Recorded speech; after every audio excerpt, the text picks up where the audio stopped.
All right, we continue our traditional Fast Friday news conferences this morning by welcoming Rahal Letterman Lanigan Racing, a team that, of course, has 2 Indianapolis 500 wins on the resume, along with 29 series wins, 33 pole positions. We say good morning to Bobby Rahal, the 1986 Indy 500 champion and 3-time series champion, a man celebrating 30 years now with Rahal Letterman Lanigan Racing, his race team. Also joining us, the driver of the number 15 United Rentals Honda, Graham Rahal, is here this morning. Driving the number 30 Panasonic People Ready Honda. He's the 2-time and reigning Indy 500 champion, Takuma Sato. And driving the number 45 Hy-V Honda.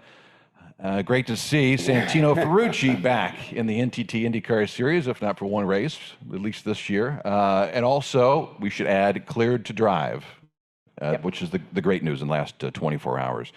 Let's begin with Bobby, coming back to a place where you're certainly the defending champ, probably has a little bit different feel to it. How much of last year do you think, how much of last year do you think about maybe when you drive under the tunnel, you come back to this great facility?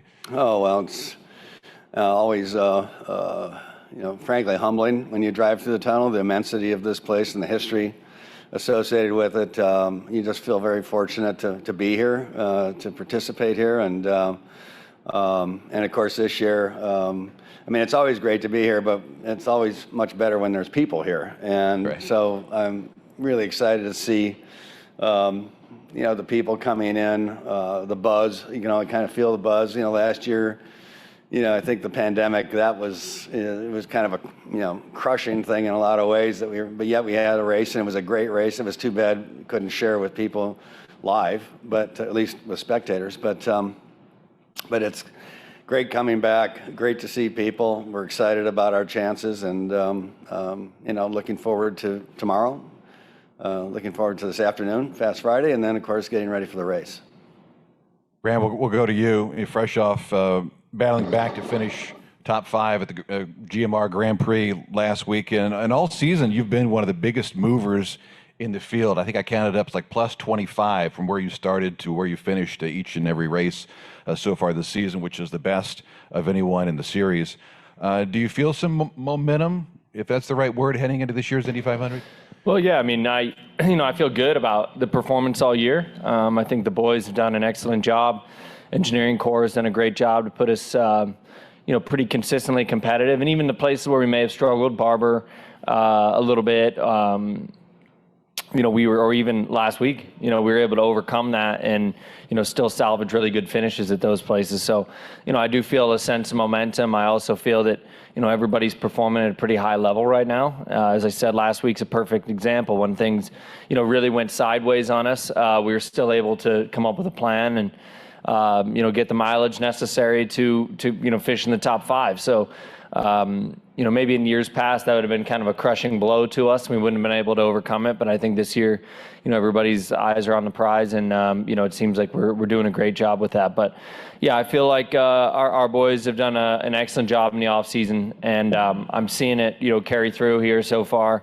At IMS on the oval days, and we're excited for today. See what we have.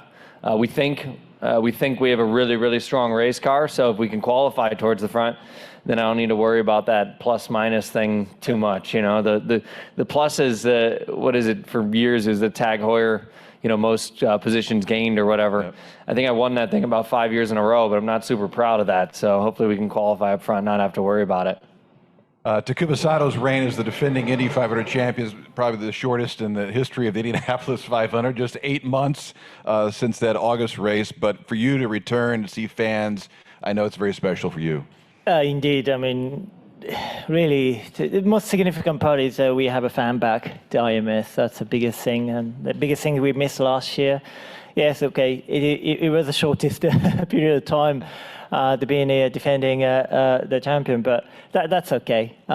We come back here. I know the boys and team prepare so much over the course of the winter, and then we did have a few testing, unlike last year. So I know everybody has become quite competitive, and but like Graham just mentioned, we're confident with our race car, and try to get squeeze out of the last 1 mile per hour for today and tomorrow, and then Sunday, of course. One more question, and we'll open it up for questions, the standing microphone, and also for those standing by on Zoom virtually to ask some questions as well. And Santino, great to see you back. What happened yesterday, and how are you feeling today? We were just working on our race trim, trying a couple different things, and just more my mistake. Brandon's been doing such a great job engineering the car and the RLL car and Hy-Vee. It's been incredibly quick, as you can tell. We've been on top of the board yesterday after the first 2 days of trying to figure some stuff out, and I should have pitted a lap before because it made some moves, and normally around here it's not a very good sign. I was just trying to compensate with the weight jacker and see if I can adjust because you get the same conditions in the race, and I just made a mistake in following Takuma, but I'm feeling good. So we went to Southern Methodist. I'm very happy with the safety of the Indy cars. It's come such a long way, so fast, and they just performed a CAT scan, make sure everything's good with my leg, and they cleared me to drive this morning, and be looking forward to getting back in the car. Good deal. Let's go ahead and open it up for some questions. We'll begin with Bruce Martin from Speed Sport. Hey, Bruce. Hi, everybody. Santino, just to follow up a little bit on that, Connor Daly had radioed to his crew right before you crashed that your car was kind of getting a little squirrely. What exactly was the car doing? What were you feeling when right before you lost it? Yeah, I was really tight in 3 and 4, so I was getting a lot of understeer, and then 1, the car was really neutral, and I think just the way that I was trying to get runs off of and follow Takuma out of 2, it was just, I guess he sees the car moving more than I can, I feel it, but it's like that in the race car. It moves when you're behind it, and even, looking at other cars and watching TK in front of me before I passed him, you could see his car was moving, and with the temperatures on the rise, it's not uncommon. But I do like a loose race car, and just I think yesterday was definitely over the razor-thin edge of this place. And Bobby, one of the tough days as a team owner when a driver stuffs the car into the wall, and also some other things that happened yesterday involving a team. Last we heard they were going to repair the car that he crashed. Correct. And how long did the crew work on it, and will he be able to go out today? Oh, yeah. I was, naturally, we were fortunate. The tub was okay. Gearbox was okay. Engine was okay. We certainly, the left side of the car was gone, but we were prepared. We had a rear clip. So, but I will say all 3 teams jumped in, or the other 2 teams jumped in to help the guys in the 45 car. And it was a late night, though. A lot of them were, some went home around midnight, some by 1:30, some 2:30. I think there were some people still here at 5 a.m. and today. And but the car, I'm thinking about around 2 o'clock, maybe earlier, but I think probably 2 o'clock is a good time to gauge things by. So pretty amazing, really, because again, it happened late in the afternoon too. It's not like it happened at 10 in the morning. So great recovery. I'm really pleased for our mechanics who all, great team, the team effort getting the car done. And more than anything, I'm pleased that Santino's okay. He's certainly, I'm sure he's sorer than he's letting on, but to see him walking around that's a good sight. And I think coming here, I said I think we've got probably the most competitive 3 cars we've ever come to this track with for the 500, and I'm just glad that Santino and the 45, the Hy-Vee car, will be back, and all looks good. Yeah, kind of Bobby just alluded to that. You guys were 1-3 last year. Do you guys feel like your cars are even improved from that point from last year? I do, yes. I think we learned a lot of good things in the off-season. Well, not just the off-season, but after Indy of last year, we did a lot of good things. I think the engineering group's done a very good job over the course of that period of time. Our relationship with Honda has been very strong, and collectively we've discovered some things together. So I do feel that we are in a better position than we were last year. That's not saying, though, that it takes a lot more than that to win the race. But still, I'm very pleased with where we are, what we've done, and I think as a team we're better across the board than we were a year ago. And mainly it's the same people, but just greater commitment, greater dedication, just realizing the talents that they have. So I'm pretty pleased right now. And for the drivers, I just asked the Penske guys this. You guys are obviously 1-3 last year, factoring Santino, 3 of the top 4. If it's easier to pass up front, do you guys race each other any differently if you're coming down to the checkered and you guys are racing each other? Do you maybe race each other differently than you would a Penske or Ganassi or somebody like that? Probably not, other than keeping all 3 cars in one piece. Yeah, I mean, I think you've got to be smart. In that position, it's important that the team has a really good result. But I mean, at the end of the day, it's the Indy 500, and you're going to go try to win it. And but like I said, I think last year too, if you look at us finishing 1, 3, 4 with Santino being factored in there, is a pretty good run for the 3 of us.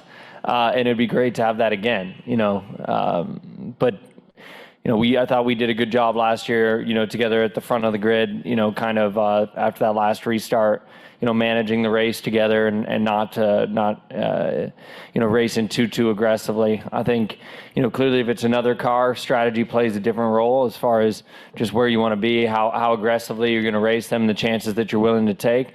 But as I said, no matter what, it's the Indy 500, and I can guarantee you that anybody in that position is going to try their best to get it done. I just got one more for Bob. I remember we talked a few years ago at Mid-Ohio. You're talking about how Graham was kind of entering his peak, and you said kind of that 27, 28 range is when a driver starts entering their prime. We've seen a lot of young winners this year. Does that need to maybe be adjusted younger? Do you think drivers are entering their prime a little bit younger now?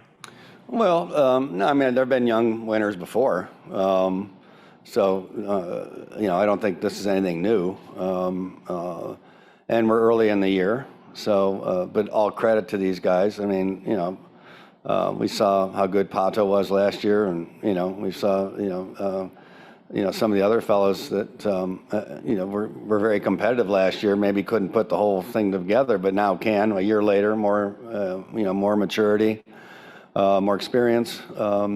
I mean, that's what makes it exciting. But there've always been, Graham won at 18, won at 22 or 3. I mean, and there've been others. Marco won very young. So this is just more of the same. But for sure, there's, just as you have a lot of guys over their 40s now in IndyCar, you have a lot of guys that are under 27, 28. So, it's just, we're getting close to that changing of the guard, and this is maybe the start of that. Hey, Tony, good morning. Morning. Taku, you won this race with Eddie Jones last year as your engineer. I know this team has great engineering depth and resources, but I think there was a change in the offseason. Can you talk a bit about kind of where the engineering structure's at, just where the team's going with, like guys have mentioned, how good the cars were last year and taking them into May?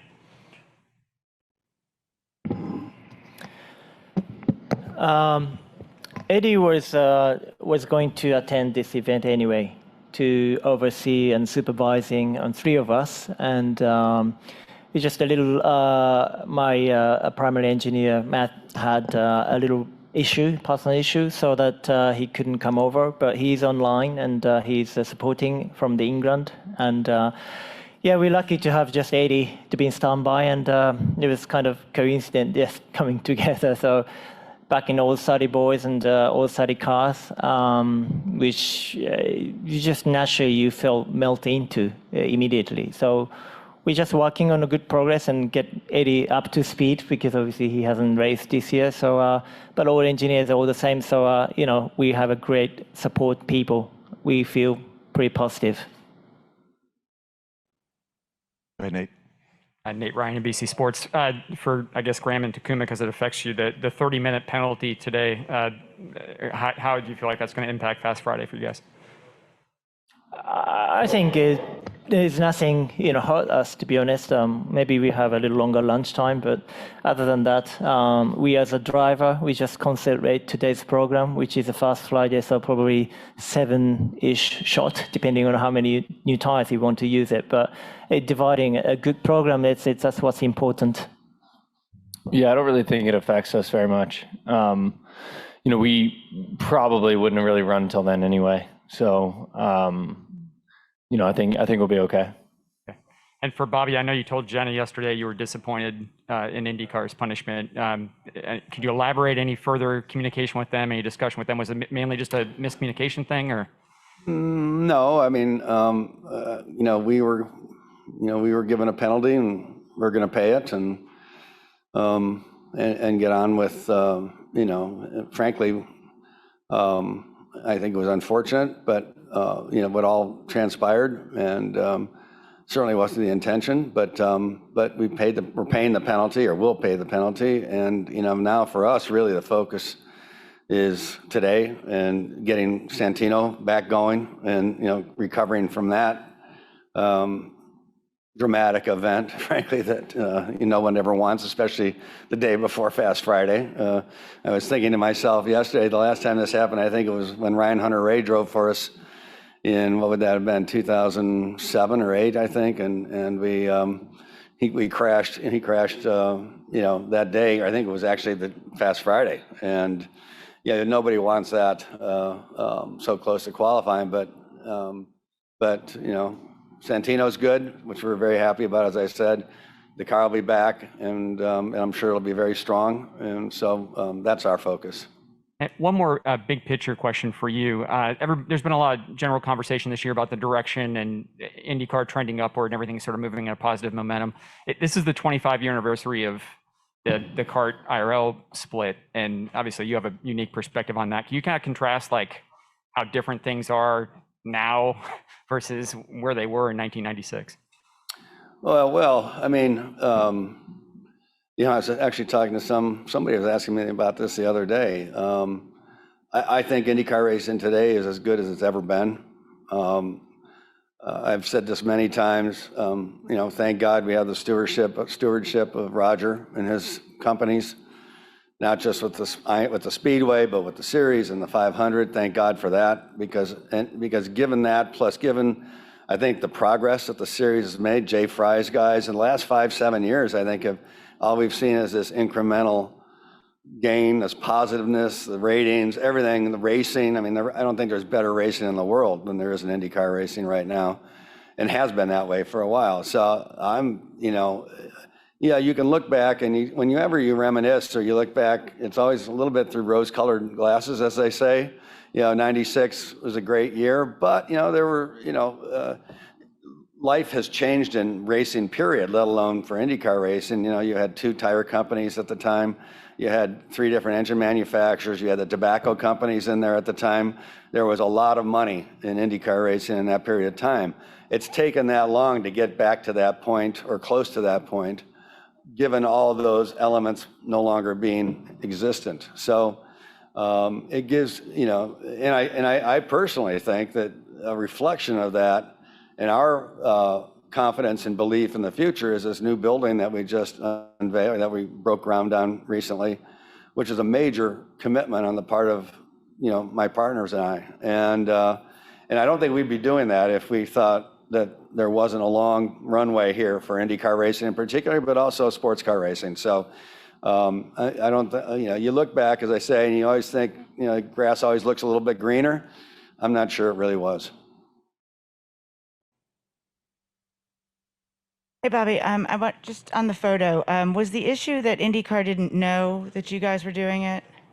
Well, I don't know. I don't know what the actual issue was, other than we did not convey to them that we were going to do this. However, we waited. Everybody went out. This was pit stop practice. Everybody went out. We let everybody go. We were 2 abreast, going down the back straight. Santino was tucked in behind, so if somebody wanted to pass, they could.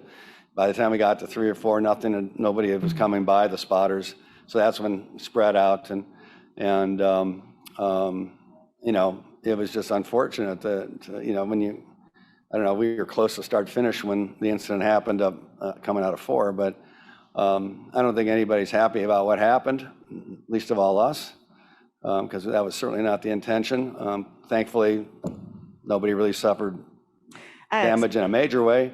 And, and in the end, we were penalized, and, we're paying the penalty today. And, these guys might say it may not affect, but nobody likes to be penalized. And so we'll pay our penalty, we'll take our medicine and go on. The Penske guys obviously did it. Some other drivers yesterday said that how cool they thought it looked, what you guys were trying to do. Do you think that there should be a time allotted that if teams want to do that, they can go out and do that? Well, we should have made a formal request. I don't think there's any question of that.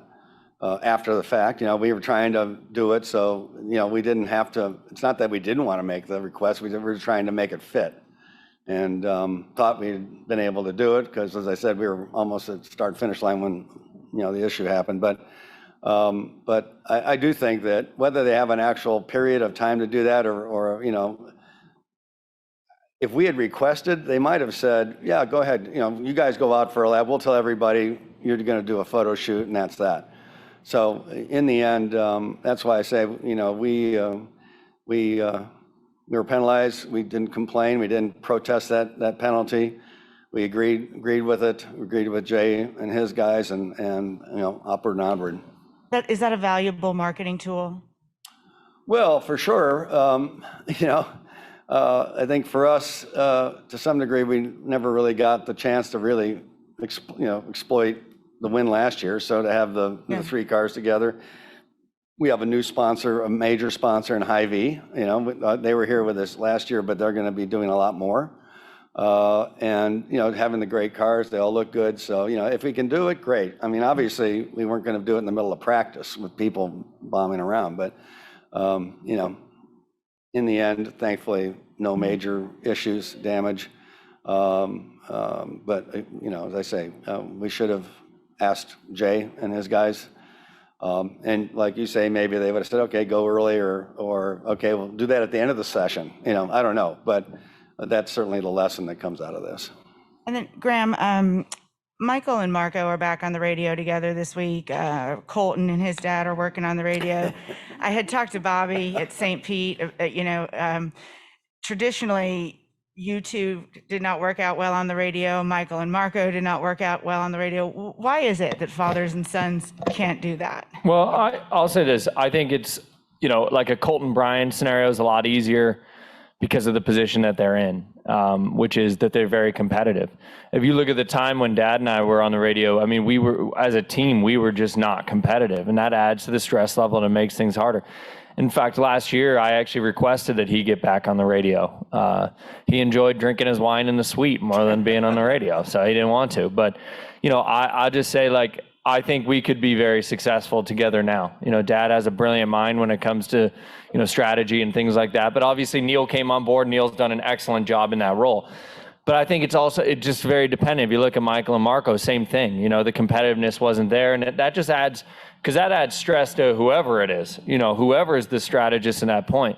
With Colton Bryan, Colton's been excellent. The team's performed at a high level, and Brian's pretty even-keeled guy. So I think that works out, exceptionally well. But I might add, Jenna, that my role has really changed since those days. To wine drinking? No.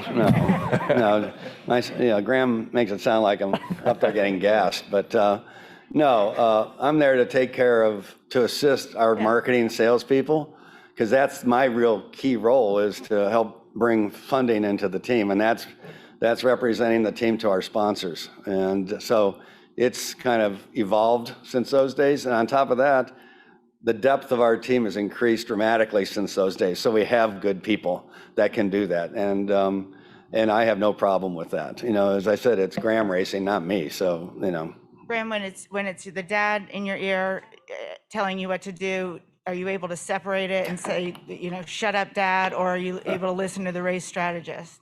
Well, what kid wants to listen to their dad? Right? Yeah.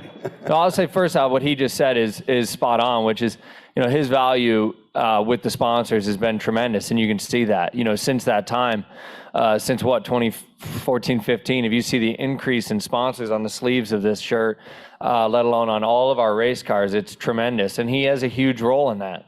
There's no doubt he plays the biggest role in being the front man. and spending time with those people and making it all happen. So that has been tremendous. The depth of the team has grown a ton as far as the amount of people and personnel that we have.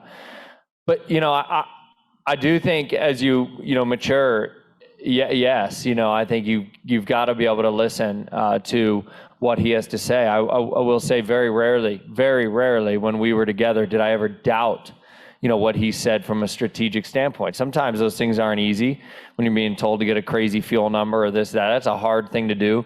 Or when he tells you, just go past that guy. Well, it's not like you're cruising around not trying to pass somebody. But from a strategic standpoint, he was always on it. And that comes from, I think, a lot of drivers, when they retire would be great in that role because you've lived it. You've experienced it from inside and you kind of get the flow of the race. And, he's been one of the best at it for sure. Go ahead, David. Sorry.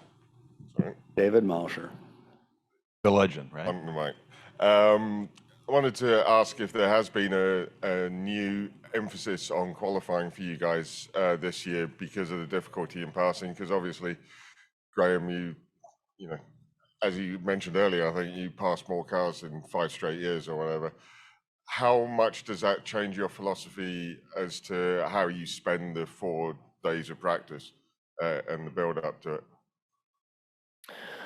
Well, clearly we want to qualify well. Takuma did a great job last year. We were in the top 9 as well, although the Sunday did not go as well for us. I think our qualifying balance wasn't so good on the 15 car last year.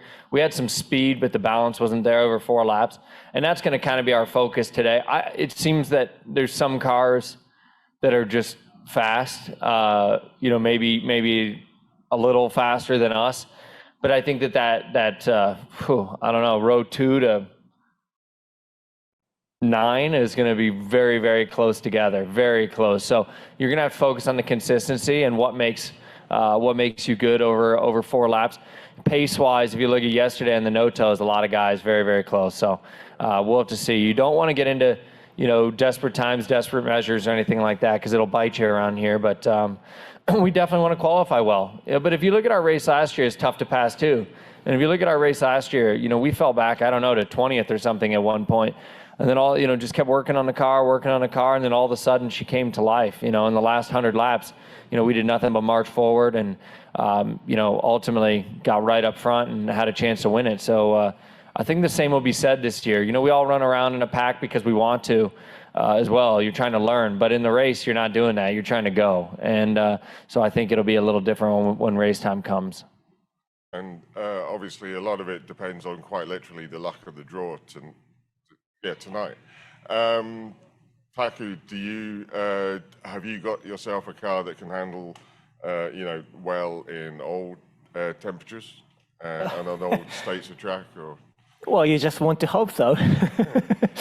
Well, I mean, drawing is a traditional thing, regardless whether fair or not. That is a tradition, and we live with that. And fortunately, last year, I think Rahal Letterman Lanigan Racing drew incredible numbers, right? Delaney, the young girl, did an incredible job. And then I think she's doing it again tonight. No pressure, but, throw the good numbers. That's what we hope. But regardless of whatever the position you have to qualify, you have to qualify. And like Graham said, we feel we're confident in a very competitive way, but there is some cars, yes, definitely faster than us, which we need to find this afternoon. The passing the people is as difficult as it was last year. Might be a little bit more passing because with new updated air package allowed us to follow the car much closer than last year, and more downforce is available. Equally, there is more drag. So once you get past and once you lead the pack, there's no way you can get away this year. It seems like, right? So I think for spectators' point of view, from racing point of view, it would be much more fun, but hard for us. But I think that's the nature of the challenge for the racing, and hopefully we'll be qualified strong. That's first point. You can control the race, and also you can minimize the risk at each start. You want it to be at the front, basically. I'm Santino, is it? Go ahead, yeah. Yeah. Obviously, you're kind of famed for pulling off brave maneuvers and avoiding all shunts. How's your confidence now? Like when you're going, I don't know, 7 miles an hour quicker into turn 2 today with the extra boost. How's your head?